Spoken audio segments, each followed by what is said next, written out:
चलिए अंकल, चलते हैं। जी साहब। क्या हुआ अंकल, बड़े परेशान लग रहे हो? क्या बात हुई है? नहीं नहीं साहब, परेशानियां तो बहुत है। खैर बता के कोई फायदा नहीं है, क्योंकि उसका कोई हल नहीं है। अरे अंकल जी, इसका मतलब आप हमें अपना ही नहीं मानते। छोड़िए साहब, अब हम चलते हैं। बात तो बताइए कम से कम, क्या पता मेरे पास उसका सॉल्यूशन हो।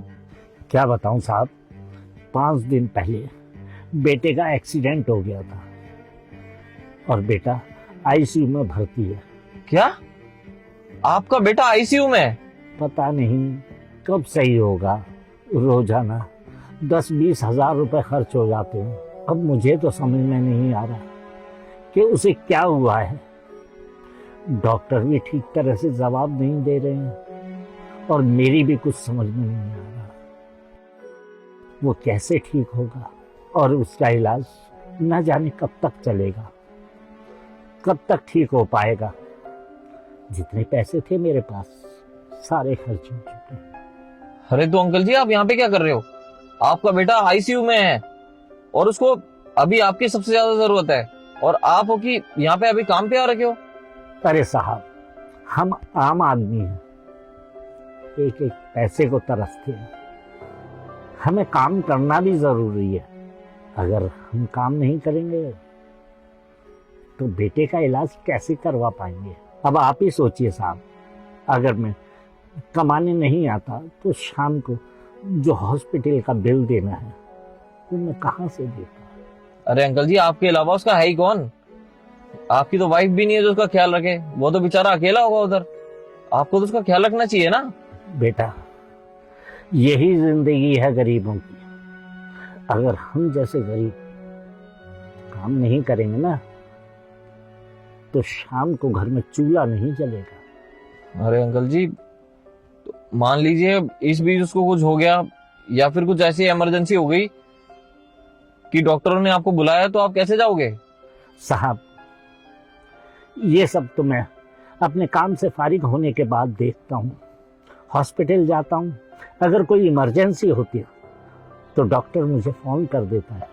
अंकल जी, अगर परिवार पे कोई परेशानी आ जाती है तो अपनों का फर्ज होता है उनके साथ रहना, उनकी देख रेख करना, और ऐसे टाइम पे आप काम कर रहे हो।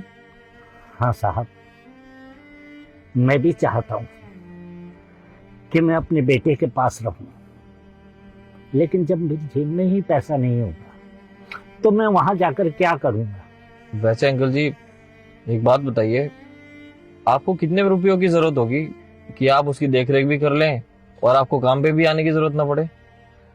अरे साहब, 1-1.25 लाख रुपए तो जेब में होनी चाहिए ना, ताकि अगर मैं कुछ दिन काम भी ना करूं तो उसकी दवाइयों का और हॉस्पिटलों का खर्चा चलता रहे। साहब, आप तो बहुत किस्मत वाले हो। भगवान न करे कि आपके परिवार के किसी सदस्य के साथ अगर ऐसा कुछ हो जाए तो कम से कम आप उन लोगों के साथ खड़े रहने के लायक तो हो।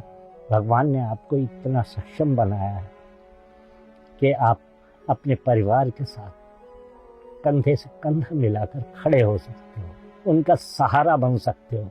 हर कोई इतना किस्मत वाला नहीं होता साहब, हमारी तरह। अंकल जी, गरीब होना कोई गुनाह थोड़ी ना है। अरे अगर आपको पैसों की जरूरत थी तो आप मुझे बताते ना, मैं आपको पैसे देता। आपके ऊपर तो मुसीबत का पहाड़ टूटा हुआ है और आप ऐसे बैठे हो जैसे कुछ हुआ ही ना हो। अरे साहब, मैंने पहले ही आपसे इतना रुपया उधार ले रखा है। अगर अब भी मैं पैसा लूंगा आपसे तो कल को आप मुझे नौकरी से न निकाल दें, बस इसी बात का डर है। इसीलिए मैंने तुमसे कुछ नहीं कहा। अरे अंकल जी, आपने ऐसा सोच भी कैसे लिया? मैं आपको अपने परिवार का हिस्सा मानता हूँ और आप होगी मुझी से पैसे मांगने में कतरा रहे हो। वैसे अंकल जी, हिम्मत तो बहुत है आपके अंदर। इतनी बड़ी मुसीबत होने के बावजूद भी आप यहाँ पर काम पर आए हैं, वो भी अपने बेटे को छोड़कर, जो कि आईसीयू में भर्ती है। चलिए, कोई बात नहीं, चलिए चलते हैं हम। ठीक है साहब।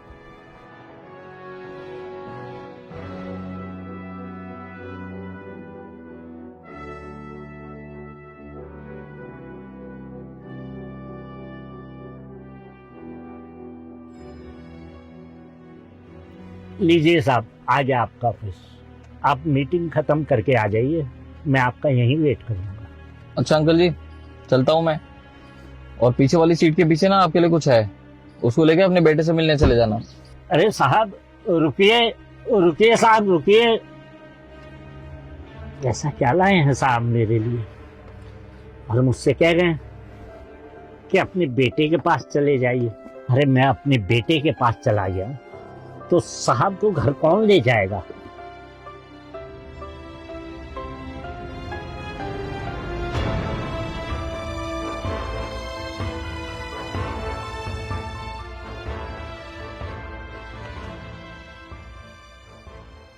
इतने रुपए तो काफी होंगे ना अंकल कि आप अपने बेटे का ख्याल रख पाओ। और मेरे को छोड़ने वाले तो वैसे भी बहुत हैं। जाइए, अपने बेटे के पास रहिए और उसका अच्छे से ख्याल रखना। और हाँ,